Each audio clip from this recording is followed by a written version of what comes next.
Video games have been around for decades. They've only taken off in the last couple of generations as an accepted mainstream entertainment medium. As most things that become popular, there are those that immerse themselves too far in their quest for rewarding feelings that often fuel the fires of unhealthy addiction and even murder. Here are some video game related deaths.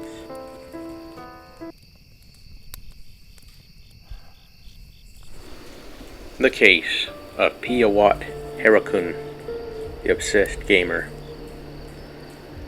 A 17-year-old man in Thailand obsessed with video games was found dead after a marathon session lasting several long nights. The teen's lifeless and limp body was discovered near a computer chair in his dirty and cluttered bedroom. Curtains drawn, his darkened room and desk were littered with food and drink containers when his father discovered it. I called his name and said, "Wake up, wake up," but he didn't respond. His father said I could see that he was already dead. The young Air Force officer could not be revived despite their best efforts. He often couldn't wait to get home and play his games online in his fortress of solitude and excess.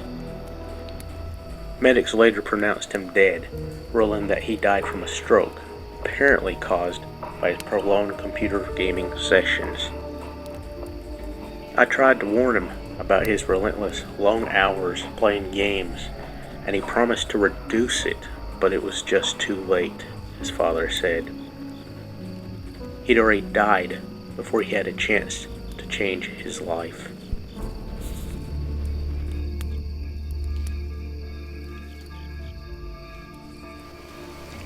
The case of David Katz.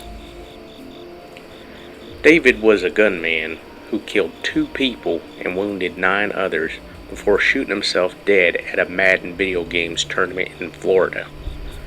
The 24-year-old opened fire in anger after losing a match at the tournament that was taking place in a bar at the back of a pizza restaurant at the Jacksonville Landing shopping complex. The gunman was known by the gaming handle Sliced Bread, or just Bread. He was a leading player on the Popular Games national tour and had won a satellite round of the tournament the year prior. But he lost at least 2 games during the weekend event in Florida, forfeiting his chance to attend the national finals in Las Vegas in October. Players who beat him said he refused to shake their hands, was a jerk, and was acting all weird all weekend. One witness said he saw Katz as he fired while walking backwards.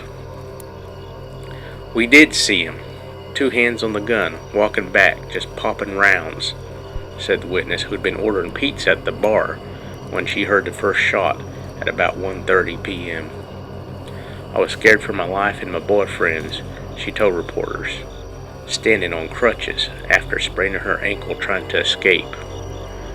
The 2 people killed were Eli Clayton from California and Taylor Robertson, a husband and father from West Virginia. Both were tournament contestants. Robertson was the winner of the tournament last year. Katz for Baltimore won it the year before. The lives of the dozens of people who were affected by this senseless killing because of a sore loser are still felt years later.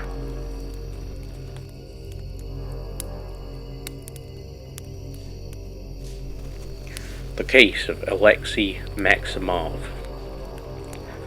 A 15-year-old Russian boy was obsessed with killing in his favorite video game, PUBG. He used a weak excuse that he wanted to know what real murder really felt like in real life. So to experience this, he grabbed what he could, which happened to be his kitchen knife, and stabbed a 20-year-old woman over a dozen times in her eyes, neck, head, and chest, killing her on the spot shortly after she had withdrawn money from an ATM A cop saw the end of this and gave chase as the young man robbed the money off the victim, but he lost him. The teen was later tracked down with CCTV and mobile phone signals and was found calmly playing his favorite game in his bedroom. He quickly confessed to the horrendous crime. He said, "I've always wanted to see when a person dies by your own hand."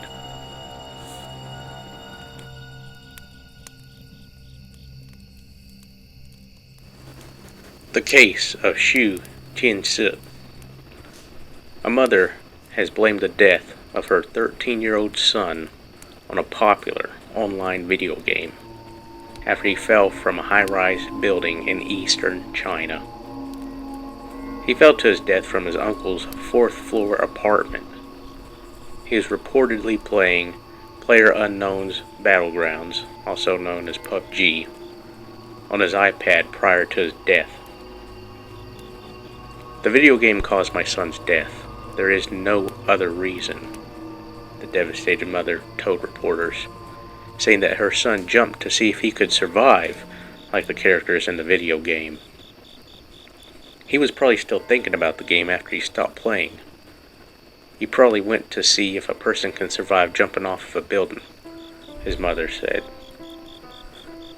He was only discovered 6 hours later in the morning and was pronounced dead at the scene. His mother said that her son had an addiction with video games, and she had previously confiscated his computer and refused to buy him any more electronic devices. She insisted that he had no other reason to commit suicide and believed his death was related to the game. "My son is a happy person. He's not stressed in life and has no reason to die," she said, adding that the family is planning to sue the gaming company. Whether the game was the cause of his actions, we will never truly know.